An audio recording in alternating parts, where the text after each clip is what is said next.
وقت آ گیا ہے کہ اس وقت کی مکتی بانی کو ایکسپوز کیا جائے۔ 1966 میں اگرتلا سازش تھی ایک ایسٹ پاکستان میں کہ شیخ مجیب الرحمان اپنے دہشت گردوں کے ساتھ انڈیا گیا۔ انڈیا میں ایک جگہ ہے اگرتلا، اور وہاں پر اس نے پورا پلان بنایا تھا کہ ہم ایسٹ پاکستان کو توڑ کر الگ کیسے کریں، اور اس وقت یہ سازش وقت پہ پکڑی گئی۔ اللہ تعالیٰ ہمیشہ موقع دیتا ہے، ہمیں وارننگز دیتا ہے۔ یہ کبھی نہیں ہوتا کہ اللہ تعالیٰ قوم کو سزا دے بغیر وارننگ کے۔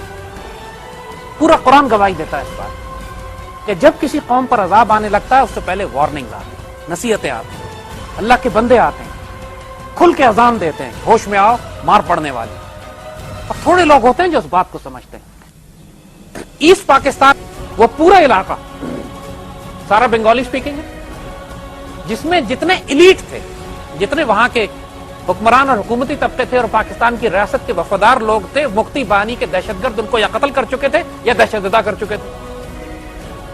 سرکاری مشینری فیل ہو چکی تھی۔ الیکشن کس نے کرانا تھا؟ اور جو سو کالڈ الیکشن ہوا 1970 کا، اس میں 99% ووٹ پھر مکتی بانی کو ملے۔ ظاہر ہے جس طرح کراچی میں MQM کو ووٹ ملتے ہیں، سارے ایک پولنگ اسٹیشن پہ ووٹ ہوتے ہیں 5000، ووٹ نکلتے ہیں وہاں سے 80,000۔ یہ کراچی میں ہوتا ہے۔ کراچی میں اتنا بڑا 1 کروڑ کی آبادی کا شہر ہے، یرغمال بنا ہوا ہے 10-15 ہزار دہشت گردوں کے ہاتھوں، یا نہیں بنا ہوا؟ اس طرح ہوتا ہے، روز ٹارگٹ کلنگ ہوتی ہے، بوریوں میں لاشیں نکلتی ہیں۔ بندہ آپ کو لوگ حیران ہوتے ہیں کہ الطاف حسین کے جلسوں میں لوگ اتنے ڈسپلن سے کیوں بیٹھے ہوئے ہیں۔ اس کی کہانی بھی آپ کو بتا دیتے ہیں۔ پورے محلے میں جا کے ہر گھر سے یہ شناختی کارڈ لے لیتے ہیں اور کہتے ہیں جو جلسے میں آ کے شناختی کارڈ واپس لے لینا اپنا، اور جو جلسے میں نہیں پہنچتا پھر اس کی بیٹی اٹھا لیتے ہیں گھر سے۔ یہ کس کی جرت ہے کہ وہ آ کے جلسے میں بیٹھے گا نہیں، سر جھکا کر تالیاں نہیں بجائے گا؟ اور یہ باتیں ہم نہیں کر رہے۔ آج کا دی نیوز پڑھ لیجئے گا، اس میں کراچی کے ٹارگٹ کلرز پکڑے گئے ہیں، جن کی انویسٹیگیشن IB کر رہی ہے، ISI کر رہی ہے، MI کر رہی ہے، رینجرز کر رہی ہے، سٹیزن پولیس لیجن کمیٹی کر رہی ہے، اور FIA کر رہی ہے۔ تمام کے تمام ادارے مل کر جن دہشت گردوں کی انویسٹیگیشن کر رہے ہیں، آج کے دی نیوز میں، آج ہماری 14 تاریخ ہے، 15 تاریخ، آج 15 اپریل ہے ہماری، 15 اپریل کے دی نیوز میں سٹوری چھپی ہے پوری کہ کراچی کے ٹارگٹ کلرز نے کیا خوفناک کہانیاں سنائی ہیں کہ ہم کس طرح کراچی میں قتل و غارت کر رہے تھے۔ سارے ٹارگٹ کلرز MQM کے اب پکڑے گئے، اخبار میں چھپ گئی ہیں خبریں۔ اب یہ کہاں بھاگ کے جائیں گے؟ یہ باتیں ہم ایجاد نہیں کر رہے ہیں، ہر کراچی والے کو پتا ہے۔ میرا اپنا تعلق کراچی سے، میں پیدا کراچی میں ہوں، ساری عمر کراچی رہا ہوں۔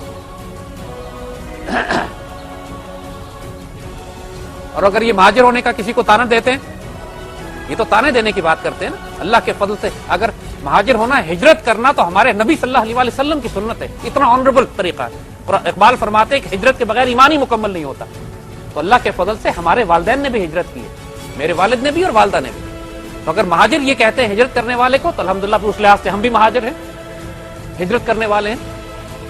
لیکن ہماری ہجرت زمین کے لیے نہیں، ہماری ہجرت اللہ کی طرف ہے، ہم اللہ کے مہاجر ہیں۔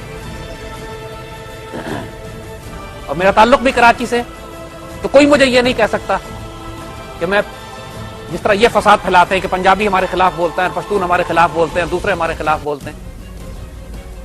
میرا اپنا تعلق کراچی سے، میرے والدین اردو سپیکنگ ہے، میرے والدین ہجرت کر کے آئے، اور ہم کہتے ہیں الطاف حسین غدار ہے ملک و قوم کا۔ یہی سب کچھ انہوں نے ایسٹ پاکستان میں کی۔ 1971-70 کے الیکشنز ہوئے، 99% یہ جیت گئے مکتی بانی۔ اس سے پہلے ایسٹ پاکستان کے سارے لوگ پاکستان توڑنا نہیں چاہتے تھے۔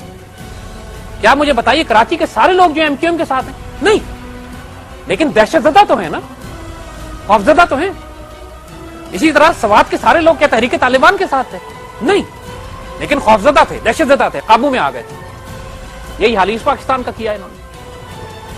تو ایسٹ پاکستان میں اس سے پہلے مجیب الرحمان کا اعلان اور نعرے یہ تھے کہ ہم پروونشل اٹانومی کی بات کرتے ہیں، صوبائی خود مختاری۔ آج کل جو صوبائی خود مختاری کے نعرے سن رہے ہیں نا آپ، اور آج کمال دیکھیے کہ پاکستان میں حکومتیں کس کی؟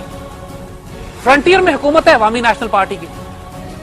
عوامی نیشنل پارٹی وہ جماعت ہے کہ جس کے باپ دادا نے ساری زندگی انڈین کانگریس کا ساتھ دیا ہے، پاکستان کے وجود سے نفرت تھی ان کو، پاکستان کے خلاف لڑتے رہے ہیں، قائد اعظم پر قاتلانہ حملے پلان کروائے انہوں نے، اور ان کی وجہ سے 1947 میں فرنٹیئر واحد صوبہ تھا جس کو پاکستان میں شامل نہیں کیا گیا. پتہ ہے یہ بات آپ لوگوں کو؟ فرنٹیئر کو پاکستان میں شامل نہیں کیا گیا. یہ فیصلہ کیا گیا کہ یہاں ریفرنڈم کرایا جائے. فرنٹیئر کے لوگوں سے ریفرنڈم کی انہوں نے طوفان برپا کر دیا انگریزوں کے ساتھ اور ہندوؤں کے ساتھ مل کر کہ ہم پاکستان نہیں جانا چاہتے, ہم انڈیا سے ملنا چاہتے ہیں. ان کی آبادی تھی تھوڑی سی, بکواس زیادہ تھی, تعلقات زیادہ تھے ان کے, ہندوؤں کے ساتھ انگریزوں کے ساتھ ملے ہوئے تھے. ساری پشتون عوام جو تھی وہ پاکستان سے پیار کرتی تھی, قائد اعظم سے پیار کرتی تھی, غیرت مند دلیر مسلمان.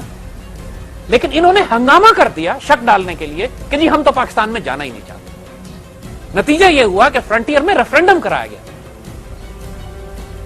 اور آپ جب آج موٹر وے سے پشاور میں داخل ہوتے ہیں تو پہلا پل جو سامنے آتا ہے اس پہ ایک بزرگ کا نام لکھا ہوا ہے, پیر صاحب زکوڑی شریف کے نام پر وہ پل کا نام لکھا ہوا ہے. یہ وہ اللہ کے ولی درویش لوگ تھے, پیر رحمان کی شریف, پیر جماعت علی شاہ صاحب. یہ وہ بزرگ تھے جو فرنٹیئر کے لوگ تھے. پیر جماعت علی شاہ تو خیر سیالکوٹ کے ماشاءاللہ, پیر رحمان کی شریف یہاں کے تھے, جنہوں نے پھر اپنے مریدوں کو حکم دیا کہ پورے ہندوستان سے اپنے لوگوں کو جمع کرو, فرنٹیئر میں پھیل جاؤ. میرے والد اس وقت علی گڑھ میں اسٹوڈنٹ تھے, آپ لوگوں کی عمر کے پڑھا کرتے تھے, اور علی گڑھ کے بچوں کو قائد اعظم نے حکم دیا کہ فرنٹیئر جاؤ اور وہاں جا کے تم لوگوں نے, اور ظاہر ہے انڈیا سے جو بچے آ رہے ہیں پشتو تو ان کو آتی نہیں تھی, تو ان سب کو ایک جملہ سکھا دیا گیا, کیونکہ ڈبے دو تھے, ایک سرخ رنگ کا ڈبہ تھا اور ایک سبز رنگ کا ڈبہ تھا. سبز میں ڈالو گے تو مسلم لیگ کو جائے گا, سرخ کو ڈالو گے تو تم عوامی نیشنل پارٹی کو جائے گا.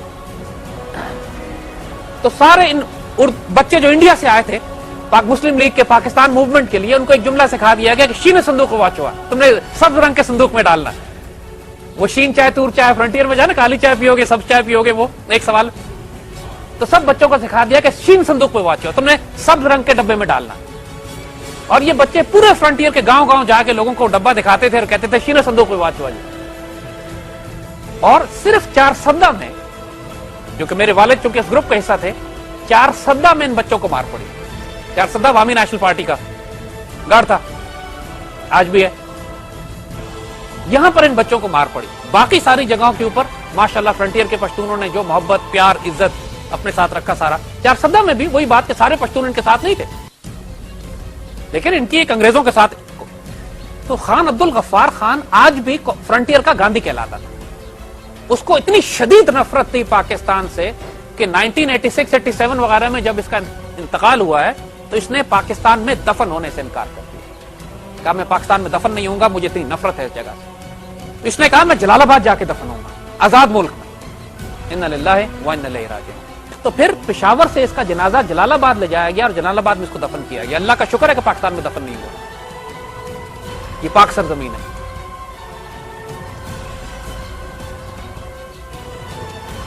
یہ ان لوگوں کی ہسٹری. یہ آپ کو ساری باتیں اس لیے بتا رہے ہیں کہ دوست اور دشمن کی پہچان کر لو, دھوکے میں مت آنا. یہ دوست بن کے تمہاری پشت میں خنجر مار رہے ہیں. عوامی نیشنل پارٹی سے زندگی بھر دھوکہ مت کھانا.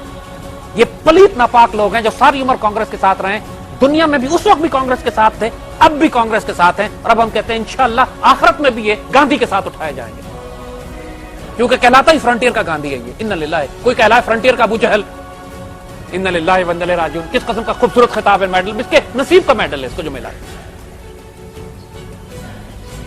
فرنٹیئر کا گاندھی, بڑے فخر سے کہتے تھے اپنے آپ کو فرنٹیئر کا گاندھی.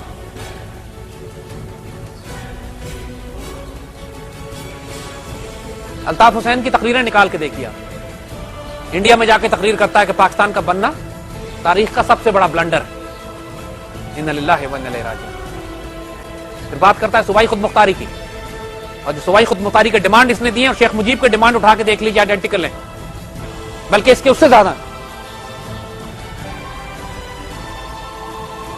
اور پھر جو جس طرح کراچی میں دہشت گردیاں اپنی تقریروں میں کہتے ہیں, اعلان کرتے ہیں, تم اپنا ناپ تو ہم تمہارے سائز کی بوری بنائیں گے. جو کراچی میں ٹارگٹ کلنگ کا ایک طریقہ مار کے بوری میں ڈالتے ہیں, خود اپنی تقریروں میں آن ریکارڈ کہتے ہیں. الزام بڑے بڑے الزام لگائے ایم کیو ایم پر, نو وہ الزام سامنے رکھنا, اپنا ناپ تیار کرو, بوری ہم تیار کریں گے. ان کا علاج کیا تھا نصیر اللہ بابر نے, دماغ سیٹ کر دیا تھا ان کا. اور وہ ان کا علاج ہے اور کوئی طریقہ نہیں. تو بچوں بہت محتاط رہنا اس حوالے سے. کراچی کے بہت سارے بچوں نے ہمیں اس کے بعد ایس ایم ایس کیے کہ انہوں نے کراچی میں سڑکیں بنوائی ہیں, بڑا تعمیری کام کیا ہے. بچوں قوموں کے عروج و زوال سڑکیں بنانے اور پل بنانے سے نہیں, ان کے نظریات سے ہوتے ہیں, آئیڈیالوجی سے ہوتے ہیں. اور سڑکیں اور پل انہوں نے پاکستان کی محبت میں نہیں بنائی, نہ اپنی جیب سے خرچ کیا.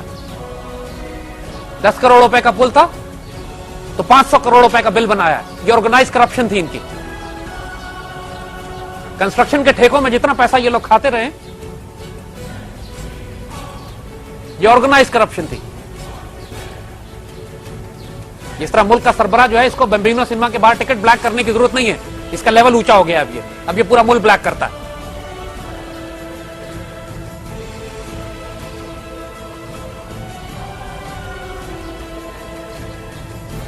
تو ان کی اصلیت کو سمجھو, ان کی ریالٹی کو جانو. اگر نہیں سمجھو گے اس وقت سے ڈرو جب تمہارے گھروں کے دروازے توڑ کے تمہاری بہنیں اٹھائیں گے. آج کے اخبار میں یہ لکھی ہوئی ہے بات کہ ایم کیو ایم کے دہشت گرد اپنے مخالفین کی بہنوں اور بیٹیوں کے ساتھ کیا کرتے تھے. آج پڑھ لیجئے جا کے, میں پھر کہہ رہا ہوں آپ کو, دہشت گردی ایک ایسی ناپاک وائلنٹ کیمپین ہوتی ہے جس میں آپ اس کو دہشت گردی کہتے ہی اسی لیے. قرآن نے اس کی اصطلاح دی ہے فساد فی الارض, زمین میں فساد پھیلانے والا. یہ اتنا بڑا فساد زمین میں پھیلاتے ہیں, اسی لیے قرآن میں سخت ترین سزا جو دی گئی ہے وہ زمین میں فساد پھیلانے والے. ہاتھ اور پاؤں مخالف سمتوں سے کاٹ کے سولی چڑھا دی. یعنی لٹرلی آپ سوچ سکتے ہیں کوئی آدمی پکڑ کے اس کے ہاتھ پاؤں کاٹیں آپ اور درخت پہ ٹانگ دیں. یہ قرآن نے سزا لکھی ہوئی ہے زمین میں فساد پھیلانے والی. قاتل کی سزا ہے, سزا موت دے دو, پھانسی لٹکا دو. چوری کی سزا ہے, ہاتھ کاٹ دو. شراب کی سزا ہے, کوڑے مار دو. فساد فی الارض کی سزا کیا ہے؟ یہ سزا ہے. اس لیے کہ زمین میں فساد برپا کرنا, اس لیے پورا معاشرہ تباہ ہو جاتا ہے. ہزار خوف ہوں لیکن زباں ہو دل کی رفیق. ازل سے رہا ہے یہ قلندروں کا طریق. اگرچہ بت ہے جماعت کی آستینوں میں, مجھے ہے حکم ازاں لا الہ الا اللہ.